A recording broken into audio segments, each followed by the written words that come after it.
Welcome to Passport to Sleep, a calming journey through real places and dreamy escapes. Let's begin tonight's story.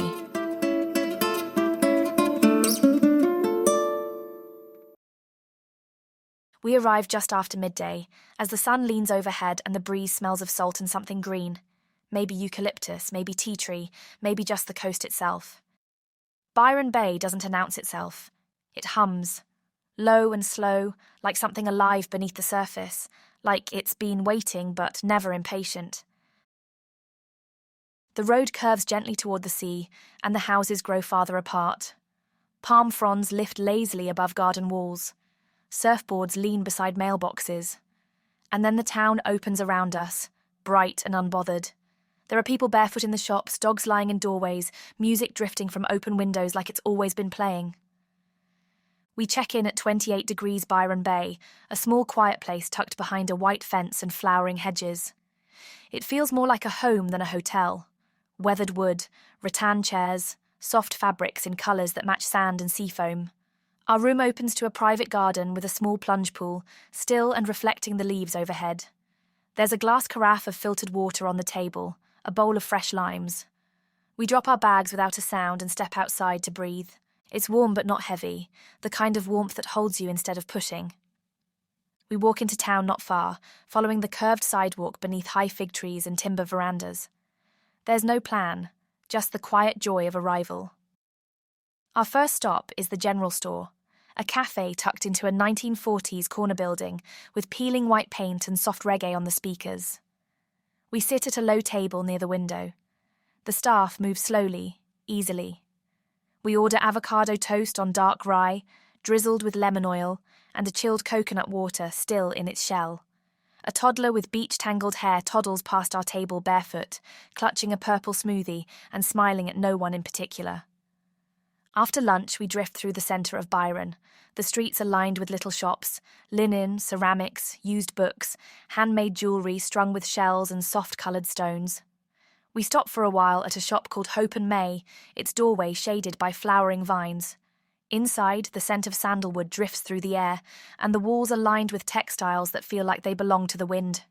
We don't rush, there's no reason to. By mid-afternoon, the sunlight begins to soften at the edges. We make our way down Lighthouse Road, past flowering hedges and surf shacks, toward Clark's Beach. The sand here is pale and fine, and the ocean moves with that endless rhythm that feels almost like breath. A breeze picks up, warm but light, and the trees behind us sway in slow agreement. We follow the shoreline barefoot toward the pass, where the cliffs rise up to catch the light. Surfers paddle past the break in slow arcs. Tide pools collect at the base of the rocks, holding tiny fish and fragments of shells. We crouch to watch a crab shuffle sideways under a stone. A pelican flies low across the water, wings outstretched, quiet as the sky. There's a lookout here, a timber platform above the rocks, and we climb up slowly. From the top, the view opens all at once, ocean in every direction, soft hills behind us, and ahead, the sun casting long golden fingers across the waves. We don't speak much, there's nothing that needs to be said. The walk back to town is quieter still, the light deepens into gold, the wind carries the sound of cicadas and distant laughter from somewhere unseen. We stop briefly by a local bakery and share a lemon tart, its crust flaky, the filling cool and bright. We eat it standing on the street corner, watching the sky change colour. As the stars begin to appear, we head to dinner at Race on Wategos, a whitewashed beachfront villa tucked against the curve of the sea. The restaurant glows from within like a lantern. We're seated on the terrace where the night air moves gently across the linen napkins. Dinner is soft-spoken and slow. Grilled fish with charred lemon, local greens dressed with something delicate and herbal, a glass of rosé that catches the candlelight. The waves below are invisible now, but we can still hear them steady and low. We linger long after the plates are cleared, resting our elbows on the table, talking softly about nothing at all. The walk back is uphill but gentle, the town behind us hushed. The moon is thin tonight, just a sliver above the trees. Our room welcomes us again like it never forgot we left. The plunge pool reflects the stars now, and the breeze has cooled. We stretch out on the bed, windows open, the night full of sea air and soft leaves brushing one another in the dark. We don't rush to close our eyes, we just lie there, quiet and full, letting the day settle around us like a second blanket. The morning comes slowly, wrapped in light mist and the scent of warm earth. We wake to soft bird calls and the rustle of leaves just beyond the open window. The sun hasn't fully broken through yet. Only its promise touches the tops of the trees, turning dew to light and shadows to memory. Outside the garden is still.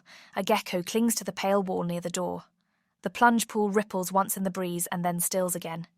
We head out for breakfast, the air cool and fresh as we walk the quiet edge of town. Bayleaf Cafe waits like a friend. Open walls, potted ferns, plates carried gently between tables. We sit beneath a wide umbrella, brushing mist from the wood tabletop with our sleeves.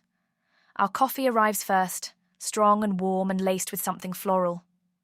Breakfast follows, poached eggs over pumpkin hummus, dark toast with roasted tomatoes and salty labneh, a bowl of fresh fruit layered with mint. The cafe hums softly, nothing rushed, just the low murmur of conversation, the sizzle of eggs in the kitchen, and a breeze moving the leaves above. After breakfast, the road winds inland up and away from the sea. The green thickens, trees lean over the road, their branches trailing sunlight. We pass stretches of rainforest, old fence posts covered in moss, and tiny driveways leading to homes hidden among banana trees. About 30 minutes away, we reach Crystal Castle and Shambhala Gardens, tucked into the hills of Mullumbimby. The sky has opened now, full blue, with clouds drifting slowly across it like forgotten thoughts. We walk through a bamboo forest first, quiet, filtered light all around us. The path curves gently between sculpted gardens and towering geodes, crystals so large they seem ancient and alive. There's a spiral walkway laid with white stone, and we follow it in silence to the centre, standing still as the breeze moves through the trees. In the meditation dome, shoes come off and voices disappear. We sit cross-legged for a few minutes, letting the quiet settle over us like a veil. Outside, the world feels even softer. We continue through the gardens, stopping to press our palms against warm stones, to breathe deeply near flowering vines, to sit on benches that seem placed precisely where rest was most needed. Midday finds us in Federal, a tiny village tucked into the folds of the hills. There's one cafe, Doma, where wooden tables sit beneath trees and bowls of fragrant rice are served from a weathered wooden house. We order a couple of small dishes, grilled salmon with ponzu, avocado nigiri, maybe a miso broth. A couple nearby sits quietly with their dog asleep beneath the table. Somewhere in the kitchen, a spoon clinks gently against a pot. We linger long after we've finished, sipping sparkling water and watching the breeze move through the grass. The drive back to Byron is slower. We take the long way, curving past farms and fields of macadamia trees, then slipping again toward the sea. The horizon reappears, familiar and new all at once. Back near town, we take a turn into Arakwal National Park, a patch of forest tucked between the road and the sea. The trail here is soft, the earth warm and dry beneath our feet. We walk barefoot for a while, sandals in hand, the canopy above dappling the path in gold and green. The scent of eucalyptus hangs in the air, fresh and clean. We pass a grove where the birdsong thickens, high notes and whistles that echo down the path and disappear into the underbrush. The forest gives way to a clearing, and soon we're walking again on sand.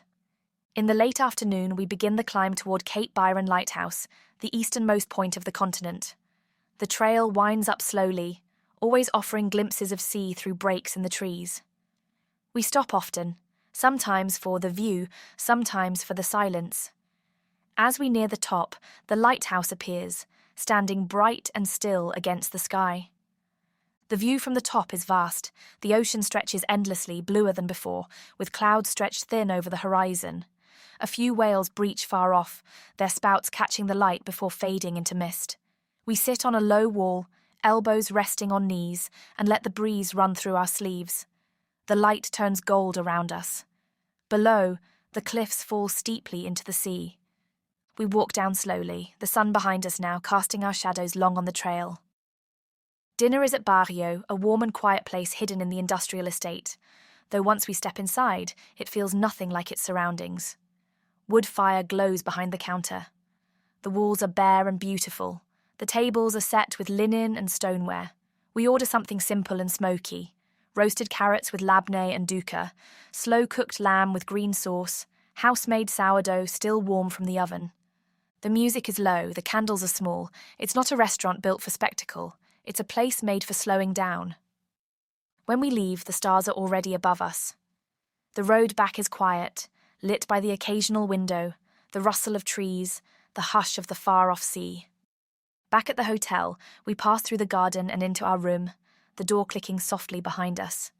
We step out onto the small deck, barefoot, holding mugs of tea. The air is cooler now.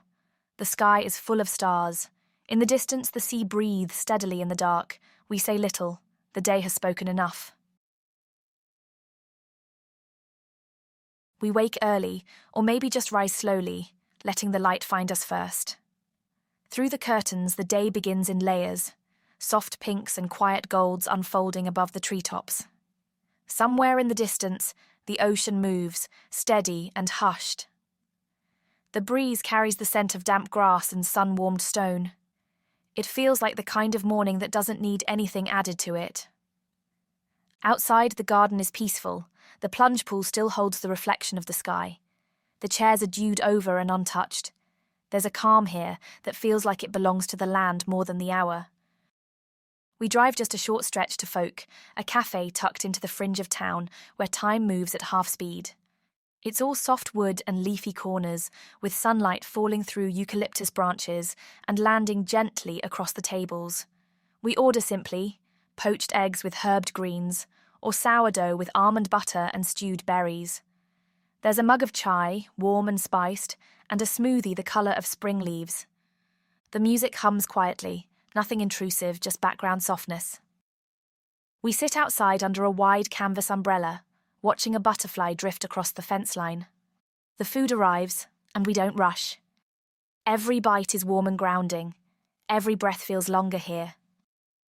After breakfast, the path leads us toward the water once more.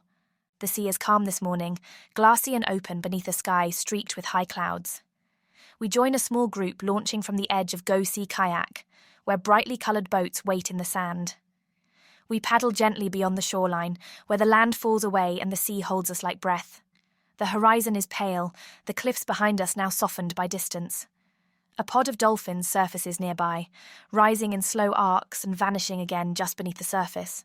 One of them lingers near the kayaks, almost within reach. Farther out, a sea turtle lifts its head, then disappears with barely a ripple.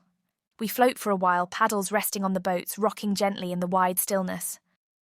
When we return, the beach is beginning to stir, just a few umbrellas unfolding, the scent of sunscreen in the air. But the town still feels held in morning light. It's time for one last drive, winding southward into the countryside toward Harvest Newrybar. The road is flanked by sugarcane fields and rows of macadamia trees, their leaves glinting in the sun. The village of Newrybar is only a few cottages and a quiet bakery, but tucked at the edge of it is Harvest, a weathered timber house turned into a restaurant with wooden decks and herb gardens lining the path. We sit outside, the table nestled beneath an old fig tree.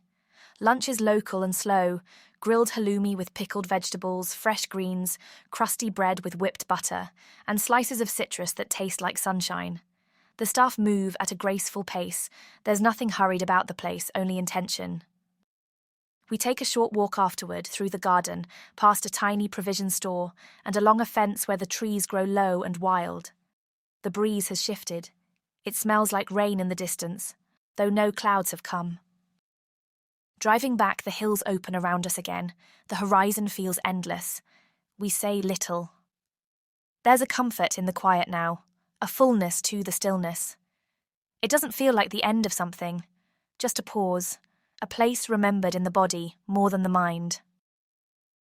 Back in town, we make a final stop at Tallow Beach, one of the quieter stretches of sand, where the cliffs rise and fall without fanfare, and the waves seem less interested in being seen. We walk a long arc of shoreline, shoes in hand, water tugging at our ankles. A few footprints fade behind us. A gull glides above, wings still. We sit on a driftwood log and watch the tide move in and out, in and out. We return to Main Beach one last time, sitting in the grass beside the path, where the sound of the waves is matched only by the slow drawl of surfboards on asphalt. Someone plays guitar on the lawn, soft and simple. We sip on smoothies, letting the sun rest on our arms, and watch the surfers drift across the breakers. The light is golden now. The edges of things grow softer. It's time to go, but nothing feels rushed. We walk back through the streets, passing the places we know now, the cafes, the corners, the scent of incense curling from an open doorway. The light filters low across the buildings, casting everything in the colour of long goodbyes. Back at the hotel, the garden is quiet again. We rinse the sand from our feet and gather our things, slowly. The air is warm, the leaves are still, and the ocean, somewhere beyond the fence, moves on without us. We leave quietly, the way one does when a place has given more than it asked for. Byron doesn't wave or call out. It simply remains, as it will in our memories, forever.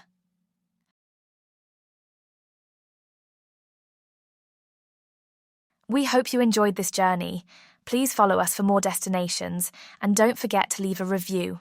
It helps others find a peaceful place to drift off to. We'd also like to remind you that information in this episode may become outdated. Please verify with your own research if you plan on traveling to any of these lovely destinations. Until next time.